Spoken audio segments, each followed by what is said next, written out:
खबर दोपहर की शुरुआत करेंगे बड़ी खबर के साथ।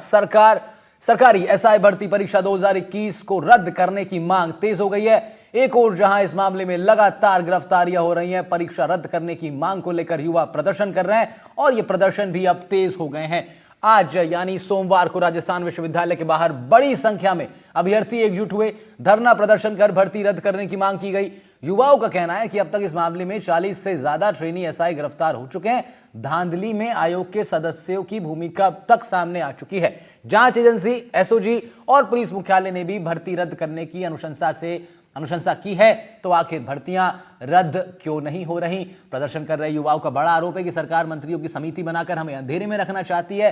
इस सरकार के पेपर लीक के मुद्दे पर इन्हें वोट किया था, इसलिए सरकार से उनकी भारी उम्मीदें हैं। युवाओं का कहना है कि हम चाहते हैं कि जब इस पैमाने पर गड़बड़ी सामने आई है तो भर्ती रद्द होनी चाहिए। अगर ऐसा नहीं होगा तो वो विधानसभा उपचुनाव में भाजपा के खिलाफ प्रचार तक कर सकते हैं।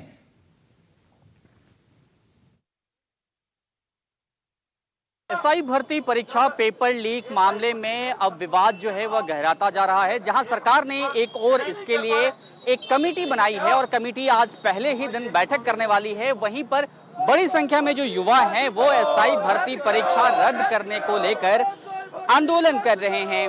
कई पिछले लंबे वक्त से ये सारे लोग जो है वो इस बात की मांग कर रहे हैं कि एसआई भर्ती परीक्षा रद्द की जाए। इनके हाथों में वो तमाम तख्तियां हैं जहां पर एसओजी, एसआईटी जिंदाबाद और उसके साथ साथ भर्ती परीक्षा को रद्द करने की मांग जो है ये सारे लोग कर रहे हैं। क्यों मांग कर रहे हैं आप लोग एसआई भर्ती परीक्षा रद्द करने की? देखिए, हम इसलिए मांग करें क्योंकि इस भर्ती परीक्षा का पेपर पहले से लीक हो गया था और लीक उन्होंने किया था जिनके कंधों पे एग्जाम करवाने की जिम्मेदारी थी और गोपनीयता बरकरार रखने की जिम्मेदारी थी। जब वे लोग एक हफ्ता पहले पेपर ले जाते हैं तो इसमें बचता क्या है?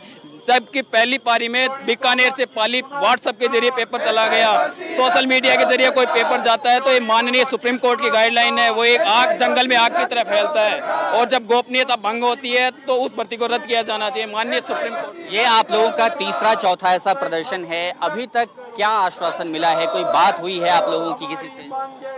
देखिए, बार बार हम लोग ये प्रयास कर रहे हैं कि सरकार किसी भी तरीके से तो बात को समझने की कोशिश करे।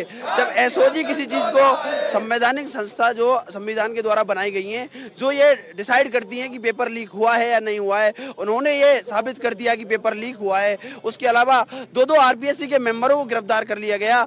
उसके बाद आप लोगों की किसी से बात हुई है? सरकार के किसी नुमाइंदे से बातचीत हुई है आप लोगों की? कोई आश्वासन मिला है आप लोगों को? मैं आपको बता देना चाहता हूं कि आज सरकार में कैबिनेट मंत्री किरोड़ीलाल मीणा जी बार बार इस बात पर आवाज उठा रहे हैं। वो भी इस बात को कह रहे हैं कि बार बार कि पेपर लीक हुआ है और पेपर लीक हुआ है तो इन भर्तियों को रद्द किया जाए, एसआई वाली भर्ती को।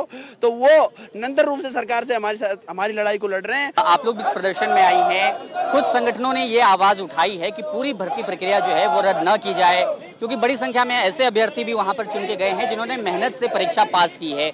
उनको लेकर के आप लोगों का क्या कहना है? सर, पहली बात तो ये कि मेहनत वालों का पता कैसे चलेगा, क्योंकि ऐसा एसओजी अभी 1 साल से उसका पूरा गठन किया गया है, लेकिन मेहनत करने वालों का अभी तक पता नहीं चला है किसने मेहनत करी है, किसने फर्जीवाड़े करे हैं। सब कह रहे हैं हमने मेहनत से किया, हमने मेहनत से किया। तो सर, ये जो पकड़ में आ रहे हैं फिर वो कौन से मेहनती लोग हैं? या वो पैसे देकर वो मेहनत से बने, या तो सरकार हमें ये बता दे कि हम पकड़ नहीं पा रहे हैं या रद्द नहीं कर पा रहे हैं। किस चीज का प्रेशर है सरकार के ऊपर कि वो रद्द नहीं कर रही है? जाहिर तौर पे ये आक्रोश जो युवाओं का है वो यहाँ साफ तौर पर देखने को मिल रहा है। ये भी कह रहे हैं क्योंकि पिछली बार जब विधानसभा चुनाव के वक्त भारतीय जनता पार्टी ने पेपर लीक मुद्दे को अपने पक्ष में खूब भुनाया था, तो इन युवाओं की बात भी भारतीय जनता पार्टी को सुननी चाहिए, अन्यथा विधानसभा उपचुनाव में ये युवा भारतीय जनता पार्टी के खिलाफ प्रचार करेंगे। जयपुर से कैमरा सहयोगी जसराज के साथ सोमू आनंद, एनडीटीवी।